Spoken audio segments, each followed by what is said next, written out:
우리가 사도행전을 공부하는데 사도행전의 전체 내용의 구조는 예수님의 지상명령인 사도행전 1장 8절의 말씀, 그 말씀이 성취되는 과정을 담고 있습니다. 사도행전 1장 8절은 오직 성령이 너에게 임하시면 너희가 권능을 받고 예루살렘과 온 유다와 사마리아와 땅끝까지 이르러 내 증인이 되리라.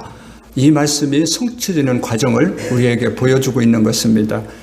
지난 시간까지 우리가 사도행전 1장으로부터 7장까지를 나누었는데요. 1장으로부터 7장까지의 주요 내용은 오순절 성령 강림으로 말미암아 120문도가 성령의 충만함을 받고 신약 교회가 탄생됩니다. 그리고 성령의 역사로 말미암아 신약 교회가 날마다 확장되고 팽창되어 가는 과정을 우리에게 보여준 것입니다. 오늘부터 이제 사도행전 8장으로부터 공부하게 되는데요. 8장부터 12장까지는 이 복음이 이제 예루살렘을 넘어서 온 유대와 그리고 사마리아와 팔레스타인 지역을 넘어서 수리아 안디옥까지 전파되는 과정을 담고 있어요. 이 복음이 어떻게 해요? 예루살렘을 넘어서 온 유다와 그리고 사마리아와 그리고 팔레스타인 지역을 넘어서 수리아 이방인 땅 안디옥까지 전파되는 과정이죠. 그리고 세 번째는요, 사도행전 13장부터 마지막까지는 이 복음이 사도 바울을 통해서 땅끝까지 증거되는 과정을 우리에게 보여주고 있는 것입니다. 오늘 본문은 스데반 집사의 순교 사건 이후에 예루살렘 초대교회가 본격적으로 박해가 시작되었습니다. 유대교는 기독교를 이단으로 정죄하고 기독교인들의 재산을 몰수했습니다. 그리고 추방시켰고, 그리고 기독교인들을 감옥에 가두고 심지어는 사도행전 22장에 보면요, 그리스도인들을 죽이는 그런 박해를 가했던 것입니다. 그러므로 예루살렘의 초대교회 기독교인들이 더 이상 견딜 수가 없었어요. 버틸 수가 없습니다. 그래서 예루살렘을 떠나서 온 유다와 사마리아와 그리고 세계 각처로 흩어지게 됩니다. 우리 한번 1절을 한번 읽겠습니다. 시작. 그날에 예루살렘에 있는 교회에 큰 박해가 있어 사도 외에는 다 유다와 사마리아와 모든 땅으로 흩어지니라. 그렇습니다. 여기 보면 극심한 박해로 인해서 모두 다 세계로 흩어지는데 사도들만이 떠나지 않았던 거예요. 사도들만이 예루살렘 교회에 남아 있었습니다. 사도들은 순교할 각오로 끝까지 예루살렘 교회를 지켰던 것입니다. 만약에 사도들마저 다 흩어졌다면 아마도 초대교회 예루살렘 교회는 존재하지 않았을 것입니다. 여러분, 교회를 핍박하는데 가장 앞장섰던 사람이 한 사람이 나오는데요. 그가 바로 다름 아닌 사울이라는 청년이었습니다. 우리 한번 3절을 읽겠습니다. 사울이 교회를 잔멸할세 각 집에 들어가 남녀를 끌어다가 옥에 넘기니라. 여기 보면 교회를 잔멸하다는 말이 나오죠. 이 잔멸하다는 말은요, 쇠하여 없어지게 하다. 그러니까 교회 성도들의 씨를 말리려고 했다는 거예요. 완전히 교회의 성도들의 씨를 말리려고 한 것입니다. 어떻게 보면 교회 입장에서 보면 얼마나 억울한 일입니까? 얼마나 불행한 일입니까? 그리스도인들의 큰 시련이 아닐 수 없었습니다. 도대체 내가 예수 그리스도를 믿었는데 예수 그리스도를 믿으면 영혼이 잘 되고 범사가 잘 되고 풍성한 삶을 누려야 할 텐데 오히려 극심한 고난이 온 것입니다. 그러나 여러분, 우리 그리스도인들에게 고난은요, 고난이 고난으로 끝나는 것이 아닙니다. 이 고난 뒤에는 하나님의 놀라우신 섭리와 계획이 있는 것입니다. 우리가 지금까지 1절부터 3절까지 본문 속에서 우리가 꼭 기억해야 될 것이 있는데, 첫 번째는요, 유대교 신봉자인 사울이라는 청년이 하나님 예수를 믿고 회심하기 전에 교회를 극심하게 핍박했던 자로 소개하고 있는 것입니다. 사울이 바울이 되기 전에는 소망이 없던 자였습니다. 물론 세상적인 시각으로 볼 때는 이 사울이라는 청년은 길리기아 다소 출신이었습니다. 그래서 그는 헬라 문화권에 있었고 헬라어를 능통하게 잘했던 사람입니다. 뿐만 아니라 사울은 로마의 시민권을 가지고 있던 사람입니다. 그리고 당대 최고의 석학인 가말리엘 문화에서 공부했던 사람입니다. 율법에 정통했던 사람이죠. 그러나 하나님의 시각으로 볼 때는 소망이 없었던 사람입니다. 자기도 소망이 없고 다른 사람에게도 소망을 주지 못하는 자였다는 것입니다. 학문에는 자기가 밝았을지 모르지만 진리를 모르는 영적으로 무지한 자였다는 것입니다. 저와 여러분들이 영적으로 깨어나시기를 소망합니다. 영적 무지에서 벗어나시기를 소망합니다. 우리 하나님은 훗날 교회를 그렇게 모욕하고 핍박하고 더럽혔던 사울을 변화시켜서 땅끝까지 복음을 증거하는 사도로 세우신 것입니다. 두 번째 우리가 주목해야 될 것은요, 여러분 그리스도인에 대한 유대교의 박해의 동기가 무엇인지를 우리가 알아야 됩니다. 유대교가 기독교를 박해한 이유가 뭐였습니까? 물론 표면적으로 보면 그들의 기득권 때문이었습니다. 기독교가 날마다 번창하고 팽창하다 보니까 유대교가 위기를 느끼게 된 것이지요.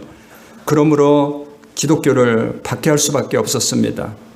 그러나 본문 속에서 보면 핍박에, 기독교의 초대교회의 핍박의 근본적인 이유가 나옵니다. 그것 또한 하나님의 섭리였다는 것이지요. 왜냐하면 하나님이 부활 승천하시면서 제자들을 향해서 지상 명령인 사도행전 1장 8절을 주셨습니다. 오직 성령이 너에게 임하시면 너희가 권능을 받고 예루살렘과 온 유다와 사마리아와 땅끝까지 이르러 내 증인이 되리라. 이렇게 예수님이 분부하셨는데, 자, 오순절 그들이 다 성령이 임했습니다. 그리고 사도들에게 권능이 임했습니다. 그런데 여전히 예루살렘 교회에서만 머물렀다는 거예요. 여기가 좋사오니 그냥 예루살렘 교회에만 머물렀습니다. 그러므로 하나님께서 초대교회에 권한을 주어서 다 세계 각지로 흩어 놓으셨던 것입니다. 그리고 복음이 세계로 확산되는 계기가 된 것이지요. 흩어진 성도들이 가는 곳곳마다 두루 복음을 전하게 됩니다. 우리 한번 4절을 한번 읽겠습니다. 시작. 그 흩어진 사람들이 아멘. 여기서 복음이 무엇이죠? 복음 하면 굿뉴스, 복된 소식이죠. 이 복된 소식이 무엇입니까? 한마디로 말하면 예수 그리스도인 것입니다. 예수 그리스도, 예수 그리스도의 십자가 죽으심과 부활이 복음인 것입니다. 이 복음이 선포되니까 사람들이 변하기 시작한 것입니다. 여러분, 복음은 누가 전합니까? 복음은 누가 전하죠? 사도들만 전합니까? 아니, 오늘날 목사와 여기 권사님들만 복음을 전하는 사람입니까? 아닙니다. 내가 먼저 복음을 받아서 변화된 사람이 복음을 전하는 거예요. 내가 먼저 복음을 받았습니다. 그리고 내가 변화되었다면 여러분, 우리가 복음을 전해야 되는 것이죠. 침묵할 수가 없는 것이죠. 두루 다니며 복음을 전했다는 거예요. 흩어진 성도들이. 그들이 어디에 가든지 무엇을 하든지 때를 얻든지 못 얻든지 복음을 전했다는 것입니다. 여러분, 5절부터는 사마리아 지역에 복음을 전파한 대표적인 인물이 나옵니다. 그가 누구지요? 초대교회 7 집사 중 한 명이었던 빌립 집사입니다. 빌립 집사. 빌립 집사도요, 스데반 집사와 같이 그가 믿음과 성령으로 충만했던 사람입니다. 하나님의 은혜와 권능으로 충만해서 그가 사마리아에서 복음을 증거하고 있었다는 것이죠. 그리고 사람들이 빌립이 전한 복음과 설교를 듣고 그 말씀을 따르기 시작했다. 말씀에 순종하기 시작했다는 것입니다. 여러분, 빌립이 보통 사람이 아니었습니다. 성령에 충만해서 그리고 능력 있는 복음의 메시지를 전하니까 복음을 듣기만 해도 사람들이 새로워지는 것입니다. 사람들이 변하기 시작한 것입니다. 그뿐만 아니라 빌립은 권능으로 충만해서 가는 곳곳마다 기적과 표적을 행했다는 것입니다. 병든 사람에게 기도한 즉 병든 사람이 일어나는 역사가 있었습니다. 더러운 귀신이 들린 사람에게 주 예수 그리스도 이름으로 선포했더니 더러운 귀신이 크게 소리 지르며 떠나갔다는 것입니다. 빌립에게 말씀의 능력과 기적의 능력이 동시에 임했다는 것입니다. 그런데 여러분, 중요한 것은 기적만 있으면 그것은 위험할 수 있습니다. 우리가 예수 믿는 것은 우리가 기적과 표적을 보면서 예수 믿는 것이 아닙니다. 기적만 따라가고 표적만 따라가다 보면 신비주의에 빠질 수 있습니다. 이단이 생길 수 있습니다. 여러분, 기적의 목적이 뭡니까? 병 고치고 귀신이 떠나가고 능력을 행하는 그 목적이 뭐지요? 한마디로 말하면 하나님의 복음이 전파되기 위해서입니다. 복음입니다. 하나님의 말씀이 전파되니까 병이 치유되고 더러운 귀신이 떠나가는 것입니다. 빛이 임하니까 어둠의 권세, 어둠의 영이 물러가게 되는 것입니다. 우리 한번 7절을 한번 같이 읽겠습니다. 많은 사람에게 붙었던 더러운 귀신들이 크게 소리를 지르며 나가고 또 많은 중풍병자와 못 걷는 사람들이 나으니 살아있는 말씀이 임하니까 많은 사람에게 붙어있던 귀신이 크게 소리를 지르며 떠나갔다는 것입니다. 할렐루야. 복음이 전하기 전까지만 해도 사람들은 자기가 귀신에 붙어있는지를 잘 몰랐어요. 여러분, 귀신의 존재를 믿습니까? 요즘같이 4차 혁명 시대라고도 하고 IT 시대, 컴퓨터와 이 정보가 융합된 시대라고 이렇게 부르고 있는데 인공이 로봇 시대라고 하는데 이런 시대에 무슨 귀신이 있느냐? 이렇게 반문할지 모릅니다. 근데 여러분, 성경에는 수없이 귀신의 존재를 얘기하고 있습니다.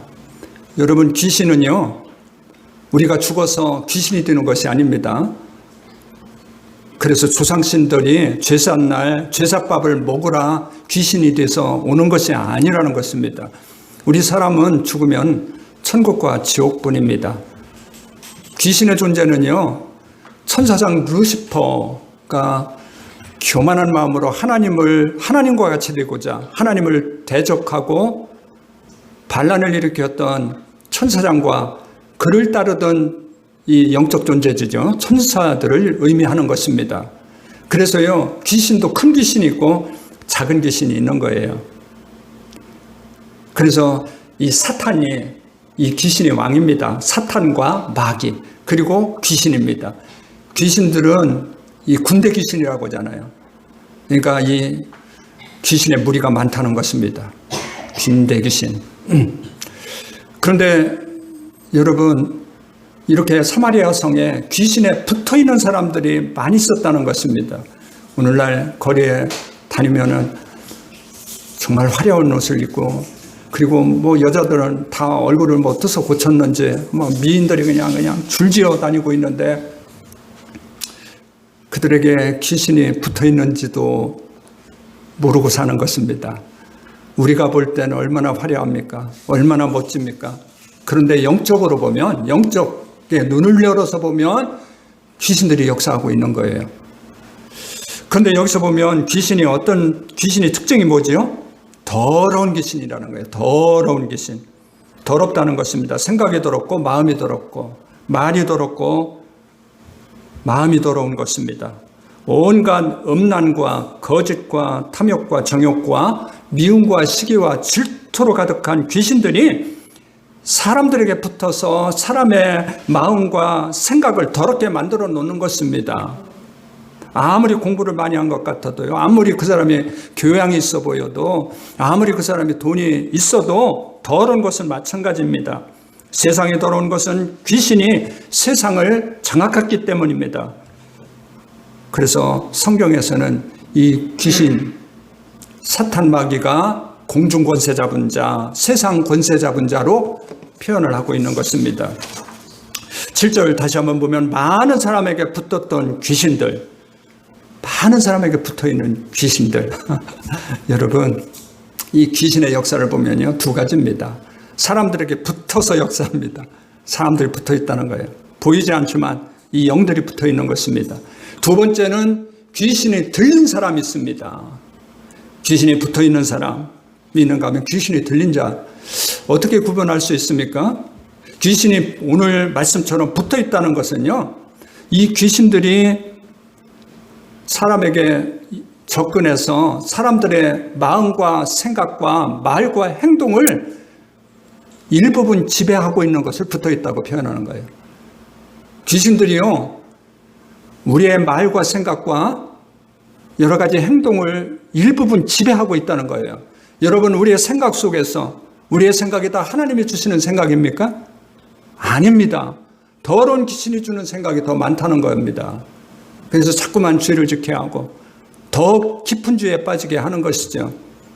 귀신이 들렸다고 하는 것은요, 귀신이 완전히 우리 가운데, 이 영적인 존재이기 때문에 우리 가운데 와서 우리 가운데서 귀신의 집을 짓고 견고한 진을 짓는다고 성경은 표현하고 있잖아요. 자기의 안식처가 돼서 사람을 완전히 장악하는 것입니다. 사람의 생각과 마음과 행동과 모든 것을 완전히 장악하는, 귀신 들린 사람 보았잖아요.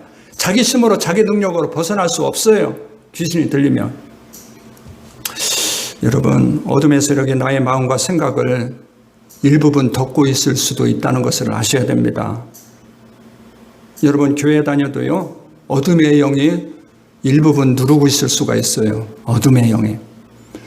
여러분 가정에, 여러분 우리 공동체 안에서도요, 어둠의 영이 존재하는 거예요. 어둠의 영이. 그러므로 우리가 깨어 있어야 되는 것입니다. 여러분, 어떤 사람에게 어둠의 영이 역사할까요? 중요한 것은요, 우리가 죄를 끝까지 마음속에 품으면 안 됩니다. 조그만 죄라도요. 그래서 우리 기독교인들에게는 이 죄라는 것을 날마다 회개해야 되는 것입니다. 회개라는 것은 내가 잘못됐습니다, 내가 남의 미워했던 거 잘못했습니다로 끝나는 것이 아닙니다. 그 죄를 끊어내야 되는 것입니다. 우리가 깊은 상처가 없는 사람이 어디 있습니까? 깊은 상처 가운데 계속 고민하고 평생 동안 그 깊은 상처 가운데 품고 있으면 사탄이 역사하는 것입니다. 귀신이 역사할 수 있는 것입니다. 우리가 회개하더라도 죄를 끊어내지 못하면 계속 귀신이 역사하는 거예요. 여러분, 귀신이 우리 가운데 붙어 있다가도 다시 떨어집니다. 그런데 다시 귀신이 들어올 수 있다는 것을 알아야 됩니다. 귀신이 떠나갔다가도 다시 들어올 수 있습니다. 마태복음 12장 43절부터 45절의 말씀을 제가 읽어드리겠습니다.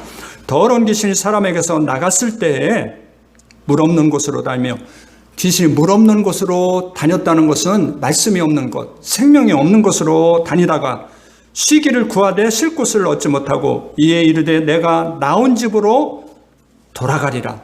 귀신이 빠진 그 사람에게 다시 돌아가리라.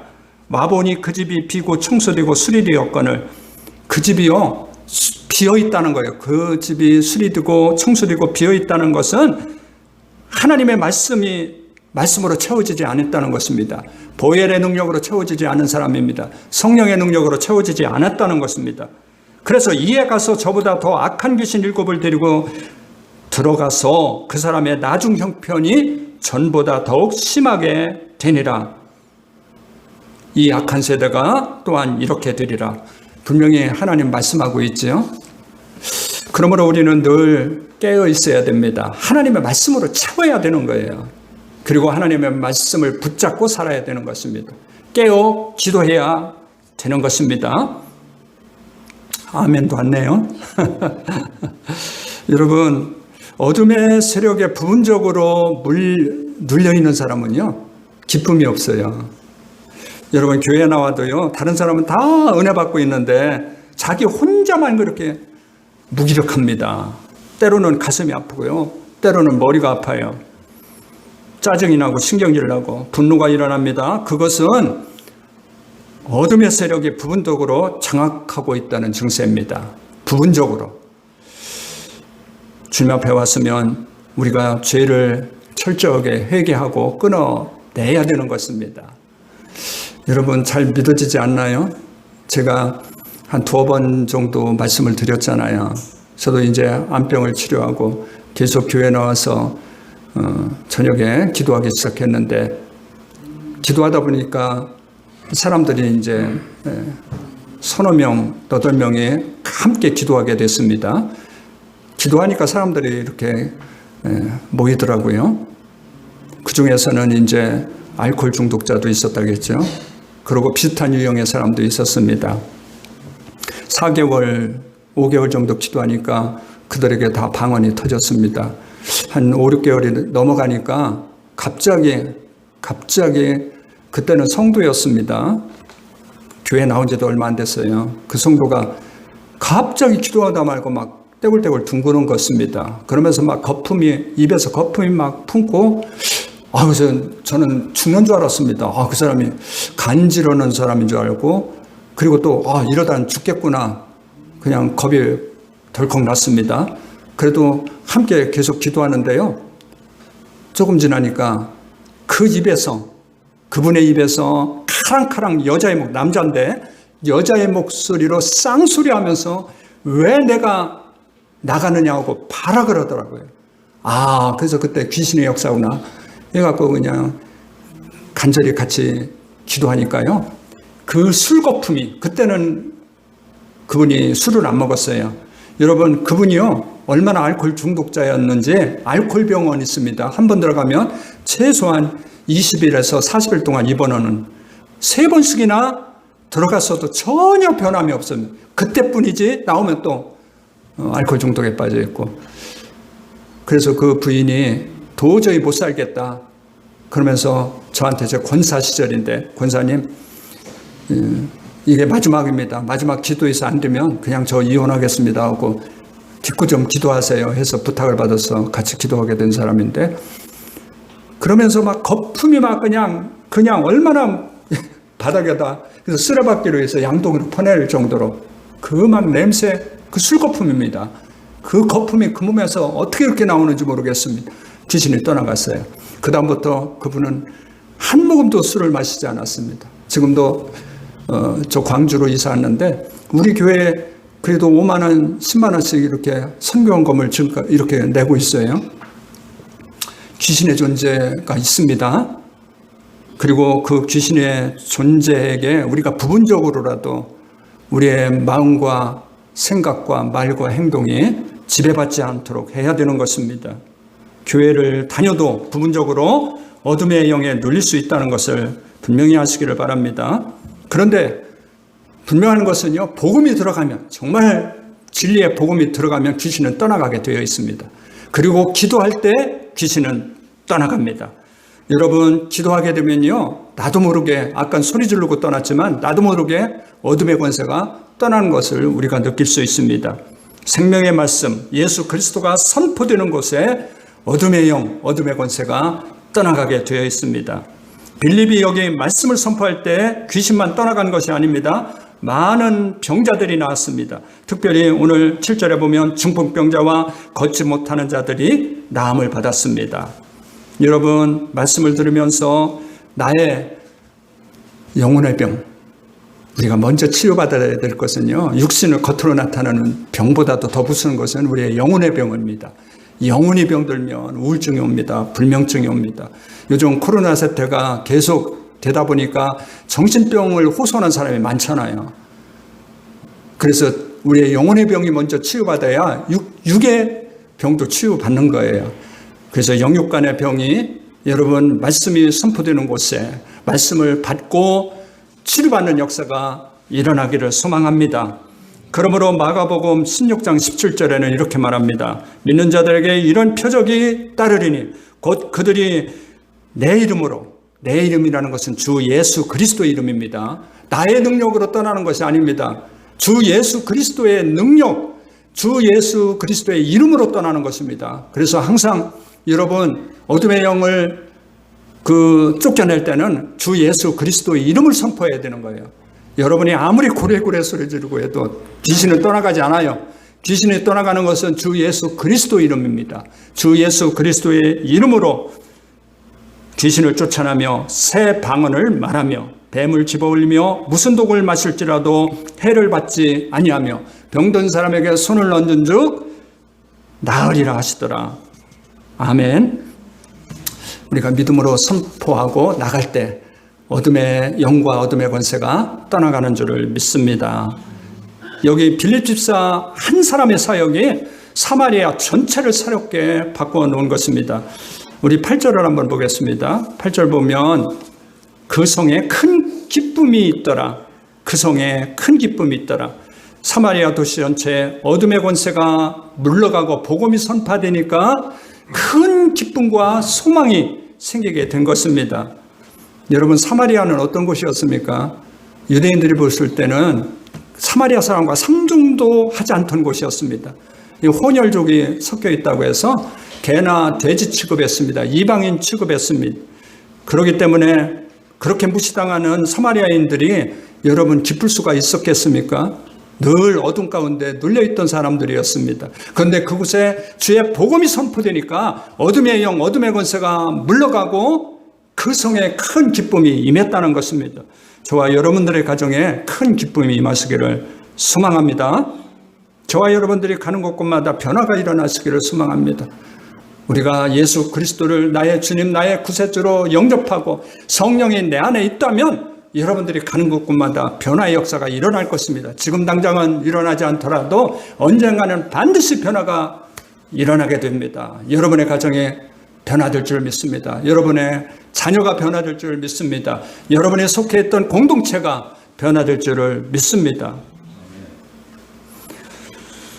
14절부터 17절 말씀은요, 예루살em 교회에 남아있던 사도들이 그 사마리아에도 정말 자기들이 이방인 취급했던 그 사마리아에도 복음이 전파되었다는 소식을 듣고 그 남아있던 사도들 베드로와 요한을 그곳에 파송하게 됩니다. 주의 이름으로 세례를 받았다는 것은요, 우리 한번 읽어볼까요? 우리 16절을 한번 읽겠습니다. 16절. 이는 아직 한 사람에게도 성령 내리신 일이 없고 오직 주 예수의 이름으로 세례만 받을 뿐이더라. 17절. 이에 두 사도가 베드로와 요한이 그들에게 안수함에 성령을 받은지라. 자, 사마리아 성에 빌립 집사 한 사람으로 말미암아 복음이 전파되었습니다. 그리고 그들이 세례를 받았어요. 그런데 놀라운 것은요, 아직은 성령 세례를 받지 못한 거예요. 성령 세례를 받지 못했어. 그래서 예루살렘에 남아있던 베드로와 요한이 그곳에 가서 일일이 안수하니까 그들에게 성령이 임했다는 거예요. 성령 세례를 받았다는 것입니다. 할렐루야.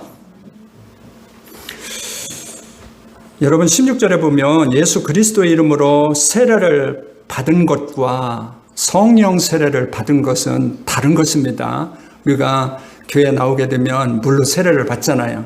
하나님과 사람 앞에 내가 하나님의 백성이라는 것을 공포하는 것입니다. 선포하는 것입니다. 세례는. 그러나 물 세례를 받았다고 성령 세례를 받은 건 아닙니다. 성령 세례는 바로 성령이 임했다. 내가 성령을 받았다. 성령으로 인쳤다. 같은 말입니다. 내가 예수 그리스도를 나의 주님, 나의 구주로 믿고 주님을 영접했을 때 성령께서 내 안에 두르시는 것을 성령이 임했다. 성령 세례를 받았다. 이렇게 말하는 것입니다. 그러므로 로마서 8장 9절에 보면 누구든지 그리스도의 영이 없으면 그리스도인이 아니라고 얘기하는 거예요. 그리고 요한복음 3장 5절에 보면 예수님께서 니고데모에게 말씀합니다. 사람이 물과 성령으로 거듭나지 아니하면 하나님의 나라에 들어갈 수도 없고 하나님을 볼 수도 없다고 말씀하시잖아요. 그래서 우리가 예수 믿는 사람들은 반드시 성령 세례를 받아야 되는 거예요.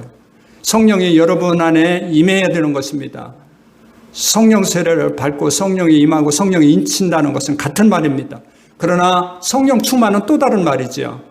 우리가 예수 그리스도를 나의 주님, 나의 구세주로 영접할 때 이 성령이, 보이지 않지만 성령이 우리 가운데 오신 거예요. 그러나 성령 충만은 아닙니다. 성령 충만은 내 안에 있는 성령이 나의 마음과 생각과 나의 말과 행동과 나의 삶을 온전히 지배할 때 성령의 충만함을 받았다, 이렇게 얘기하는 것입니다. 저는 저와 여러분들이 성령이 임한 것뿐만 아니라 성령으로 충만히 받기를 소망합니다. 자, 베드로와 요한이 사마리아에 와서 안수함으로 성령 세례가 임한 것입니다. 그런데 이제 한마디 더 하고 끝내겠습니다. 사마리아 성에 영적 시험이 온 것입니다.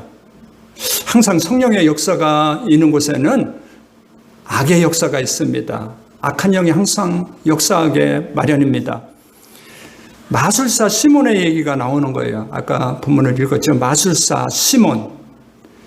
그 사마리아 성에 마술사 시몬이 있었습니다. 여기서 마술사라고 하는 것은 귀신의 힘을 빌어서 자기가 점을 치고 능력을 행하는 것을 마술사라고 이렇게 표현한 거예요. 여러분, 귀신의 힘을 빌어서 점을 치고 무당, 이렇게 하는 사람들이 많습니다. 귀신의 힘을 빌어서. 또 다른 연약한 귀신, 아까 강한 귀신이라고 했잖아요. 강한 귀신도 있고 약한 귀신이 있습니다. 그래서 무당들은 대개 귀신의 힘을 빌어서 약한 귀신들을 쫓아내는 거예요. 그리고 점쟁이들은 귀신의 힘을 빌어서 그 사람의 과거를 쭉쭉대처럼 맞추는 것입니다. 그러나 사람의 미래는 맞출 수 없어요. 귀신이. 귀신같이 한다고 하잖아요. 그것은 과거 일을 맞추는 거예요. 과거 일을 맞추는 거예요. 그러니까 귀신 들려서 그 사람이 신접해서 그 힘으로 점을 보고 그리고 능력을 행하는 것을 여기서 마술사라고 표현한 것입니다. 그 마술사가 사마리아 성에 있었는데 정말 유명했던 사람입니다. 그래서 큰 자와 작은 자로부터 다 존경을 받은 사람입니다. 그런데 그 마술사 시몬이 이 빌립 집사를 만나는 순간 자기보다도 빌립 집사를 이 시몬이 마술사 시몬이 빌립 집사를 보니까 자기가 지금까지도 행하지 못한 큰 능력을 빌립 집사가 행하는 것을 보고 자기가 꼬리를 내려서 빌립 집사에게 세례를 받고 빌립 집사를 따라다녔다는 것입니다. 무슨 말인지 알겠죠? 자, 이 시몬은요, 그가 복음을 받아들여서 예수님을 따라다닌 것이 아닙니다. 빌립 집사가 행하는 큰 기적과 능력을 보고 따라다녔다는 거예요. 우리 한번 13절 넘어가서 13절 한번 읽겠습니다. 시작. 시몬도 믿고 세례를 받은 후에 전심으로 빌립을 따라다니며 그 나타나는 표적과 큰 능력을 보고 놀라니라. 빌립이 행하는 표적과 능력, 그거를 보고 따라다닌 거예요. 복음을 들은 거 아닙니다. 주 예수 그리스도를 그가 나의 주님으로, 나의 구세주로 영접하고 믿고 따라다닌 것이 아니라 기적과 능력을 보고 따라다녔다는 것입니다. 그래서 자기가 한때 돈 주고 마술을 배웠던 것처럼 바로 성령의 권능을 베드로에게 살려고 했던 것입니다. 여러분, 우리가 예수를 믿어도 어떤 사람은 병 고치기 위해서 예수를 믿는 사람이 있습니다. 가짜입니다. 우리가 병 고치기 위해서 예수를 믿는 것이 아닙니다. 어떤 사람은요, 시몬과 같이 기적과 표적을 보고 믿는 사람이 있습니다. 기적이나 표적만을 구하러 다니는 사람이 있어요. 나도 그냥 기적과 표적을 구하는 사람이 있습니다. 그것도 가짜입니다. 왜냐하면 여러분, 기적과 표적만을 구하는 신앙은 더러운 귀신의 표적이 될 수 있다는 것을 알아야 됩니다. 여기 시몬은요, 여기 마술사 시몬은 빌립 집사의 큰 기적과 그리고 표적을 보면서 시몬을 따라다녔던 사람입니다. 그는 예수를 믿는다고 하면서 세례를 받았습니다. 그러나 성령 세례를 받지 못한 사람이라는 것입니다. 그 마술사 시몬에게 베드로가 뭐라고 말합니까? 20절 한번 읽겠습니다. 20절. 베드로가 이르되 내가 하나님의 선물을 돈 주고 살 줄로 생각하였으니 내 은과 내가 함께 망할지어다. 여기 보면 내 은과 함께 내가 망할지어다 말하고 있잖아요. 절대 예수님의 이름을 팔아서 돈을 벌려고 해서는 안 됩니다. 여러분, 교회 이름으로 돈 벌려고 해서는 안 됩니다. 성령의 능력으로, 성령의 이름으로 자기의 인기를 얻거나 자기의 영광을 구해서도 안 됩니다. 오직 영광을 받으실 분은 오직 하나님 한 분밖에 없는 거예요. 하나님은 우리의 예배의 대상이지 축복의 대상이 아니라는 것을 아셔야 됩니다. 여러분들이 교회에 나오는 목적이 주여 나한테 이거를 주시옵소서, 구하기 위해서 뭐 하나님이 빚진 자처럼 달라고만 하면서 교회에 나와서 예배 드리는 것이 아니라는 것입니다. 왜 우리가 예배를 드립니까? 나 같은 죄인을 하나님께서 먼저 사랑하시고 불러주시고 예수 그리스도의 십자가 보혈로 나의 죄를 속량하시고 나를 하나님의 자녀로 삼아주시고 나를 구원하신 하나님의 은혜와 그 사랑에 감사함으로, 그분 앞에 감사함으로 드리는 예배가 예배지, 그냥 교회 나와서 그냥 나의 필요를 달라고 필요를 구하는 것이 진정한 예배가 아니라는 것을 우리가 아셔야 됩니다. 베드로는 마술사 시몬에게 회개하라고 질책합니다. 22절부터 23절 보면 회개하라고 질책합니다. 22절 한번 보겠습니다. 그러므로 너의 이 악함을 회개하고 주께 기도하라. 혹 마음에 품은 것을 사하여 주시리라. 내가 보니 너는 악독이 가득하며 불의에 매인 바 되었도다. 여기 보면요, 악독이 가득하다는 말이 있습니다. 너는 쓰디쓴 이 쓸개와 같은 삶을 살고 있다는 거예요. 악독이 가득하다. 원어로 보면은요, 쓸개라는 말, 쓰디쓴 쓸개라는 말입니다. 여러분, 우리가 신앙생활 중에 죄를 범하고 회개하지 않는다면 우리 인생이 쓰디쓴 인생이 된다. 우리가 쓸개를 먹는 것과 같은 삶이 된다는 거예요. 여기 쓰디쓴 인생이라는 것은 우리의 삶의 불행과 고통과 슬픔, 이런 뜻이 들어 있습니다. 여러분, 회개하지 않으면 죄와 악이 우리 영혼을 얽매이게 하고, 그리고 죄악에 얽매인 영혼의 상태는 먼저 기쁨이 사라지는 거예요. 이 죄로 인해서 우리 기쁨이 사라집니다. 그리고 불안하고 두려움이 찾아옵니다. 그리고 하나님과 나의 관계가 끊어지고 인간과의 관계도 막히는 거예요.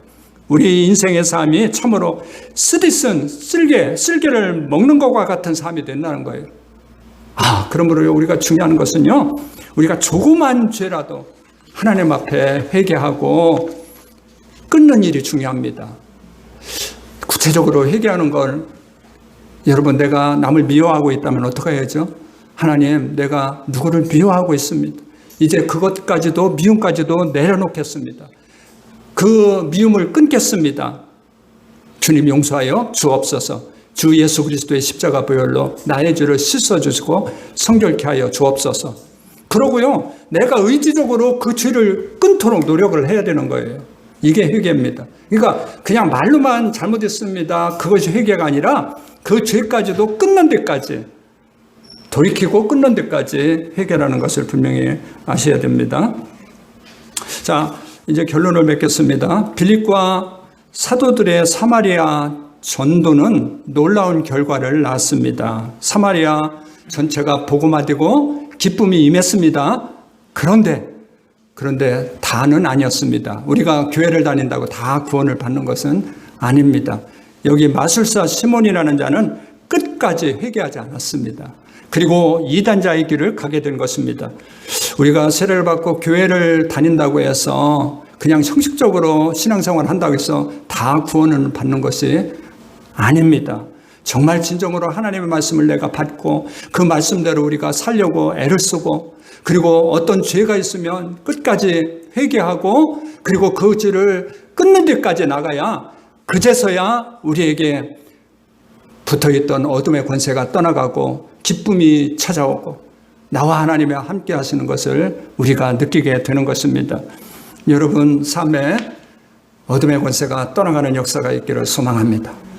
여러분 하나님의 말씀으로 채워야 됩니다. 그리고 기도함으로 말미암아 여러분 가정에, 여러분이 속해 있는 공동체 가운데 어둠의 권세, 어둠의 영이 떠나고 하나님이 주시는 놀라운 평화와 기쁨이 임하기를 주님의 이름으로 축원드립니다.